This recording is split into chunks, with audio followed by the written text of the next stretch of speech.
আমি আপনাদেরকে আজকে 15টা পয়েন্ট বলবো ইনশাআল্লাহ।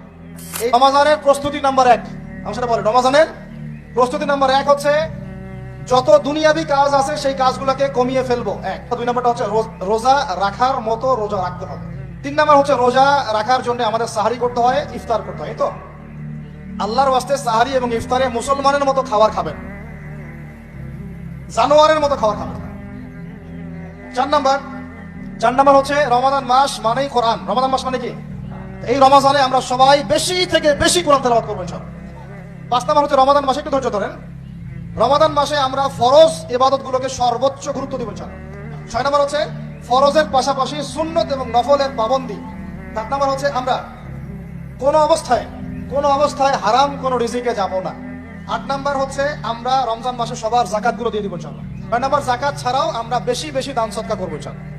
10 নাম্বার হচ্ছে ভাই রোজা রেখে বেশি বেশি ইস্তেগফার করবেন। 11 নাম্বার হচ্ছে রোজা রেখে বেশি বেশি কি করবো বুঝে ফেলছেন? কি বলে? দোয়া করবেন। 12 নাম্বার হচ্ছে রমজান মাসে তারাবির নামাজ জামাতে পড়বো। 13 হচ্ছে শেষ রাত্রেও কিছুটা সময় হলেও আল্লাহকে ডাকার চেষ্টা করেন। 14 হচ্ছে ভাই যদি সামর্থ্য থাকে রমজান মাসে একটা উমরা করে আসে। শেষটা হচ্ছে রমজানে আমরা আমাদের আশপাশের সমাজের যত দরিদ্র মানুষ আছে, এরকম মুসলিম যারা আছে, তাদের সবাইকে ইনশাআল্লাহ রমাদানের পণ্য সামগ্রী, খাদ্য সামগ্রী বিতরণ করবো ইনশাআল্লাহ।